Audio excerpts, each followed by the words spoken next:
Okay, I believe I am live. I'm going to go ahead and I'm going to share now to, hold on. I'm live. I'm going to go ahead and I'm going to share.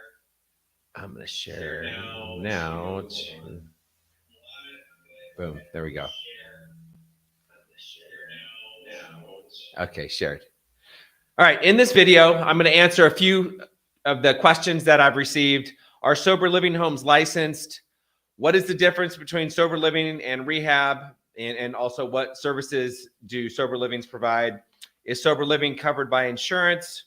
What is technology assisted care? And does sober living work? Those are the questions I'm going to answer in this video. If you have a question that you'd like to have answered, go ahead and type it in the chat. So, are sober living homes licensed? Yes, sober living homes are licensed. They're supposed to be licensed. As of July 1st, 2019, anyone who is operating a facility that meets the statutory definition of a sober living home must obtain a license from the Arizona Department of Health Services. That's in order to operate legally. Now, there's a difference. There's the Arizona Department of Health Services, and then there's the and then there's ASRA, which is the Arizona Recovery Housing Association. Sometimes those get confused, or people have confused the two. They are different. And so ASRA, which is a nonprofit that is run by members of the sober living home community, is it's a certification. So in order to be certified by ASRA, a sober living home must meet certain requirements and standards. So that's kind of the gold standard in Arizona. That's the NAR affiliate in Arizona. So any home that is certified by ASRA, automatically they can present that certification to the Arizona Department of Health Services, and they don't have to go out and get licensed by, or actually inspected. So inspections are done by ASRA, and if a sober living home has their home inspected by ASRA, then they don't need to get an inspection by the Department of Health Services. Now, what I've found, all of our homes are certified by ASRA, and we found it to be much better because ASRA knows what to look for in a sober living home, and a home that is certified by ASRA meets all of the standards and everything that is required to run a good, high quality sober living home. Department of Health Services is kind of new to the sober living game. So as of July 2019 is when sober living homes had to be licensed by DHS. DHS, in my understanding, is that DHS doesn't really want to get involved. And so they do inspections, but the inspections done by DHS are, I think the guidelines are a little bit different. And my experience is that it's just better to go through ASRA, to get certified through ASRA, present your ASRA certificate to the Department of Health Services, and then you pay for your licensure. So any sober living home that if you're looking for sober living, then being certified by ASRA and being certified by DHS is kind of what you're looking for. Also, a treatment facility, in order to be running properly, they must refer only to sober living homes that are licensed by DHS. And I think there's a law against it, but I don't really know who is out there cracking down on the law, and if treatment centers if they're getting fined for referring to sober living homes that are not licensed by DHS. So I'm not really sure on that one, but what I do know is that if you're looking for sober living, I would say find a home that is operating ethically. They're ASRA certified, and then they also have their license by DHS. Next question. What is the difference between sober living and rehab?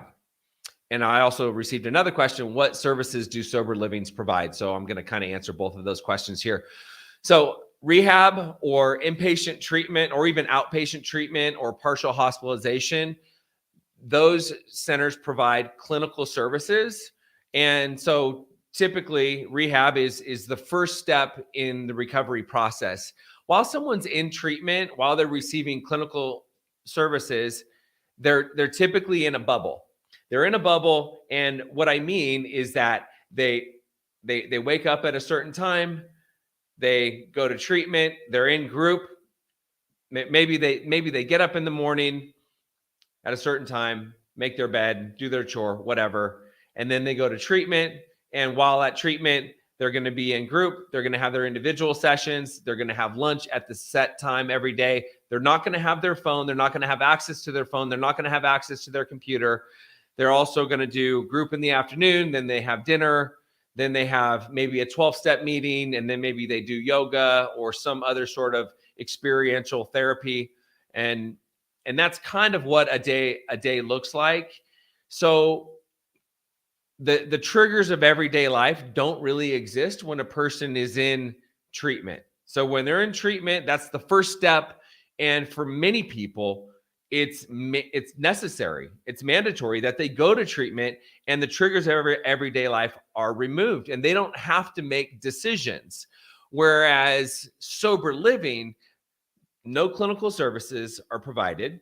And this is really where a person that went to treatment gets to learn how to live life a different way, develop new habits on their own, because a person gets to make his own decisions or her own decisions on what he or she does with his time throughout the day. So the triggers of everyday life start to be thrown at you, and it's different. It's not as safe, but it's necessary. So being in a sober living, being in a structured environment with support, accountability, a community of other people that want to be clean and sober, other people that are working a program, that typically is the next thing. Sober living homes do not accept insurance.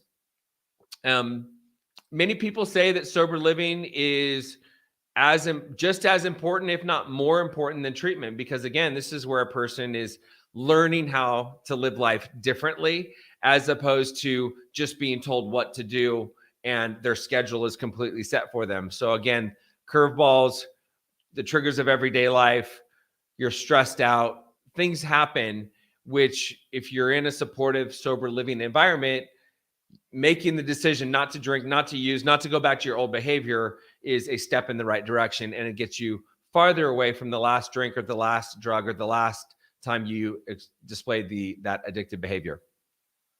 Is sober living covered by insurance? I already answered that question. No, sober living is not covered by insurance. Now, in the past, many years ago, sober living was not, well, people were offering sober living for free, but the sober living homes were also providing drug testing and sending the drug test to a lab, and they were getting kickbacks from the lab. So that was what has happened in the past. And that I'm not aware of that happening anymore. But if you are looking into a sober living home and they tell you that you can stay at the sober living home for free, then that's a huge red flag. So that's something that you really want to look into. It's not really possible to offer sober living the right way, free of charge.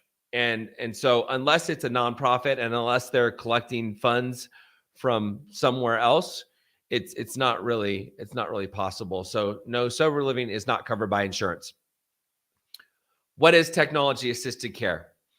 Technology assisted care. So we're in 2022 at the time of this video, and there are apps for everything, including sober living, including support that is provided through an app. So the app that we use at Camelback Recovery is called the Camelback Accountability and Support app. And what we do with that is we hold people accountable to the rules of the program, the schedule. They're going to come up with some goals. We're going to track people daily with different things like activity checkoff. So call your sponsor, go to a meeting, do your gratitude list, do your self-care, which self-care is classified as anything that is a workout, exercise, go to the gym, yoga, Pilates, hike Camelback Mountain. Those are all things that we classify as self-care.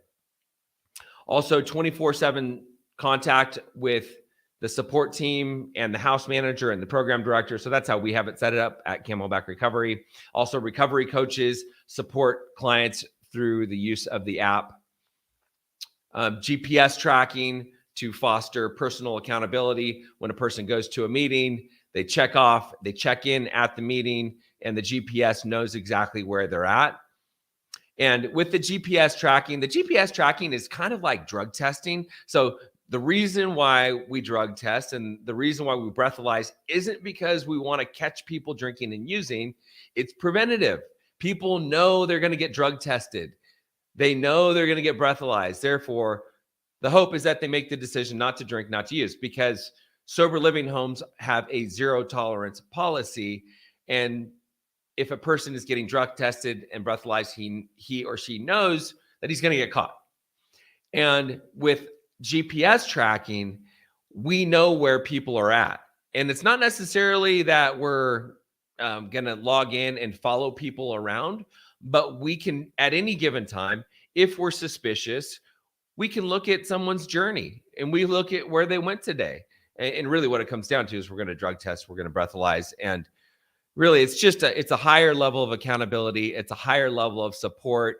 And that's something that we have in place as part of our technology assisted care.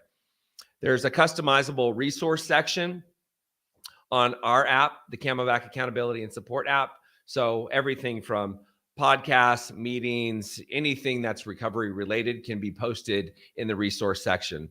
I also did an interview with Dr. Mark Rohde, and you can search my YouTube channel or my podcast for the interview with Dr. Mark Rohde.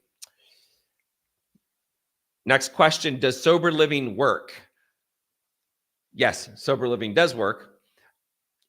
Is it 100%? I would say no, it's not 100%, but I can tell you that more than 90% of people relapse within a year of getting clean and sober.